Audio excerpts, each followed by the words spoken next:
Well, rhetoric on the campaign trail is never a particular surprise, but presidential candidate Newt Gingrich has leveled quite a charge at President Obama, suggesting now that if Mr. Obama stays in office for a second term, the very security of our country is at risk.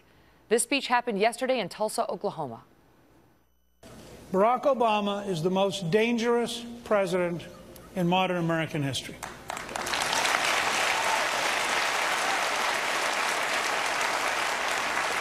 Someone was arrested over the weekend for trying to blow up the U.S. Capitol. They happen to be from Morocco. Under the Obama administration's willful dishonesty, it would be highly inappropriate to describe what motivated them, because that would be somehow politically incorrect.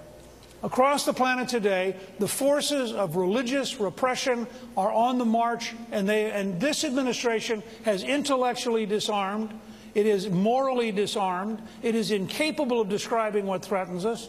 When somebody who's a major in the U.S. Army jumps up at Fort Hood, yells Allahu Akbar, kills 13 Americans and wounds 30, carries in his wallet something that says Warrior of Allah, and we write a report which doesn't even reference radical Islam, when Ahmadinejad, the dictator of Iran, gets up and says Israel can be eliminated from the face of the earth, we should assume he means Israel can be eliminated from the face of the earth. So defeating Barack Obama becomes, in fact, a duty of national security, because the fact is he is incapable of defending the United States. We are in a world that is very dangerous, and I say this to those of you who represent the next generation, because you're going to bear the consequences. We are really at risk someday in your lifetime of losing an American city. Joining me now, Leslie Marshall, a syndicated radio talk show host and Fox News contributor, and Lars Larson, also a syndicated radio host, and he's with Compass Media Networks.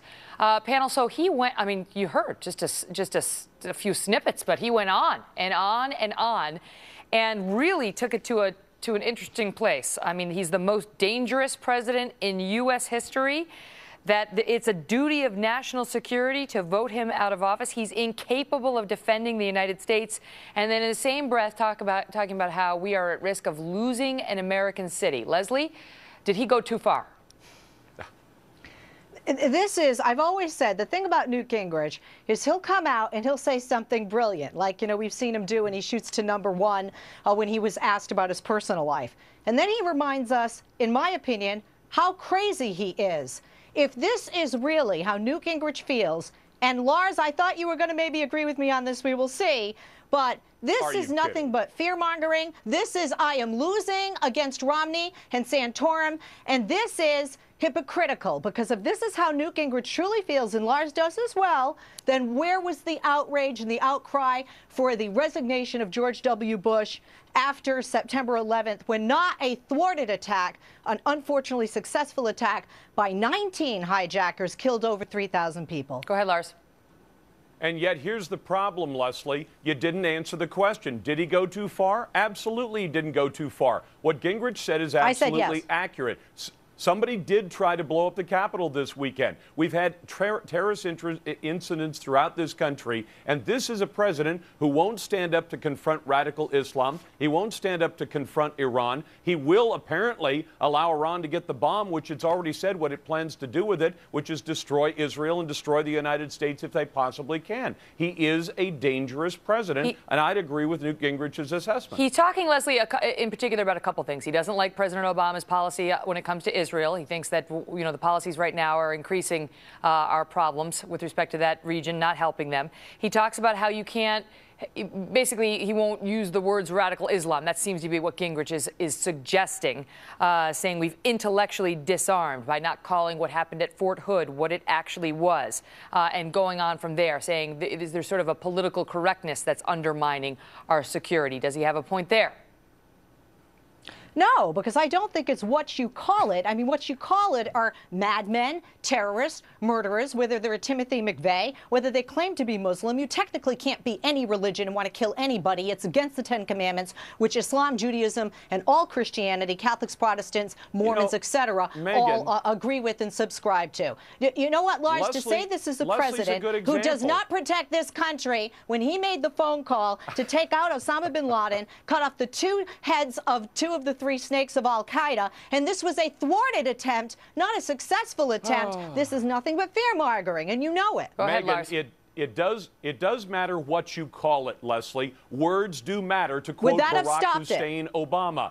He couldn't say jihad if he had a mouthful of it. The fact that we've had to change our language, we can't call terrorist incidents, we can't call them terrorists, that does change the way that you address a problem, Leslie, and you are well aware of this. The fact that the United States government changes the way it speaks so that it doesn't want to cause any kind of upset in the Muslim world is disturbing to most of us, and it's dangerous to the country. But let me start with you on this one, Lars. But you know, the allegation that Barack Obama is, quote, incapable of defending the United States when he did take out Osama bin Laden, and when he's been criticized by many on the left for continuing surveillance programs and related programs that were started under the Bush administration. I mean, the left is unhappy with how he's done that. Megyn, I'll address that. Actually, let me start with Lars on that.